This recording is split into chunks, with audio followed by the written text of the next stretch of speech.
as both major political parties prepare for a runoff election in Senate District 19.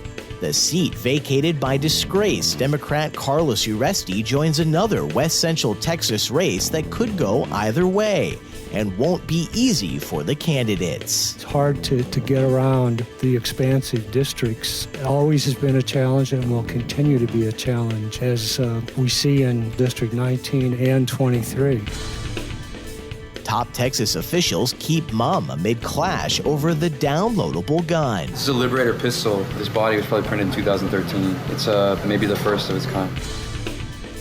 And a baked potato steals the show at Bad to the Bone BBQ. The real star here was a loaded baked potato. It's spectacle food, but it's done really well.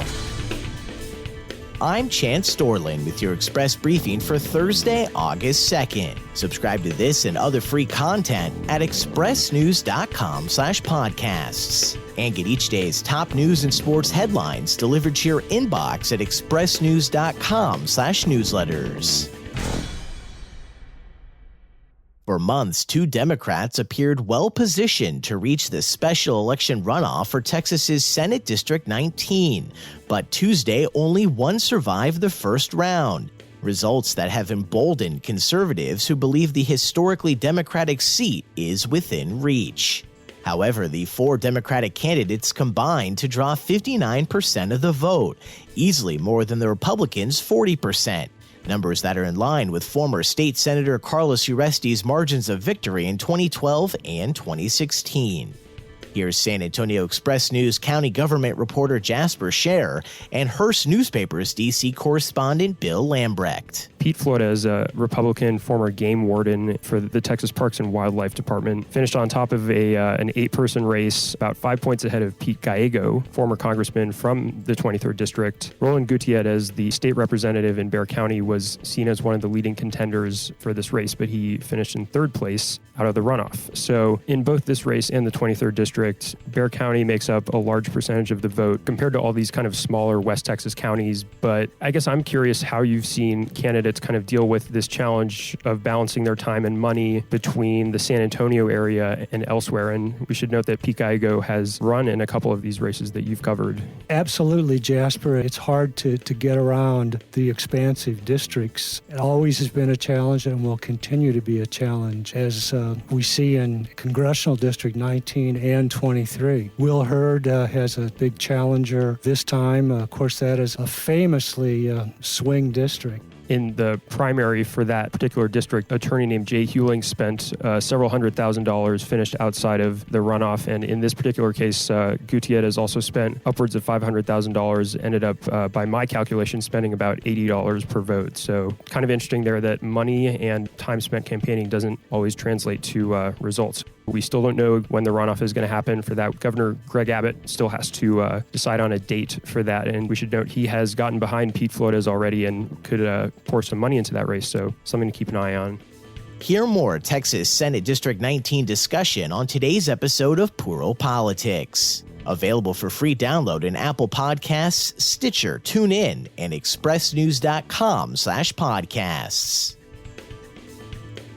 Wednesday, most of the top politicians in Texas said nothing publicly about an Austin-based nonprofit group's legal battle over homemade guns that can be forged from plastic with a 3D printer. Tuesday, Defense Distributed posted blueprints for the guns on the internet, but then a federal judge ordered they be removed following suits by attorneys general in 8 states and the District of Columbia that said making the directions publicly available posed a national security risk. My name's Cody Wilson. I'm the director of Defense Distributed in Austin, Texas. You could call us digital radicals. We believe that the internet will perfectly preserve the Second Amendment and help to be its expansion. We are advocates for this state of reality, and of course, we've brought it to you. For that work that we did in 2013, we were challenged by the government. The government said, well, okay, great, you've printed this gun, but you have to ask us for permission to put it on the internet. Well, for about 5 years in federal court, I disputed this and said, no, I don't think I have to ask you for permission. I believe I have a First Amendment interest in doing this. And of course, all Americans would have a First Amendment interest in it. Last week, I concluded a settlement with the State Department. I was given a specific license to publish this data. I regret that I'll have to spend many years in court probably fighting about this because, you know, this judge in the Ninth Circuit probably won't be bothered to actually read the briefs, understand the law. And Bad to the Bone BBQ serves up delicious food and spectacle with a 5-pound baked potato. I am Paul Stephen, and I do the Just a Taste reviews for the Express News Taste Team. And this week I had a chance to try some barbecue down in the Lone Star District. Now, Bad to the Bone BBQ, they are a food trailer that has established a semi-permanent location in a parking lot at 242 East Cevallos Street. This is the old parking lot for a bar called The Beach, which is no longer a business. Anyway, they do plenty of barbecue there. You've got your brisket, you've got your ribs, you've got your chicken ribs on the weekend. It's a blend of pecan and oak, so it's a little bit lighter on the smoky flavor, but the real star here was a loaded baked potato. I kid you not, this thing was 5 pounds of baked potato, topped with at least a ½ pound of shredded pork. In my case, you could also go brisket, but you've got bacon, you've got cheese, you've got sour cream, you've got green onions. It's spectacle food, but it's done really well. So this was a lot of fun. Currently, they are open noon to 10 p.m. Friday through Sunday, but those hours, they're going to be a little bit squishy for the time being. Those weekend hours are fixed, but you might be able to catch them on a Thursday, on a Wednesday, depending on their schedule.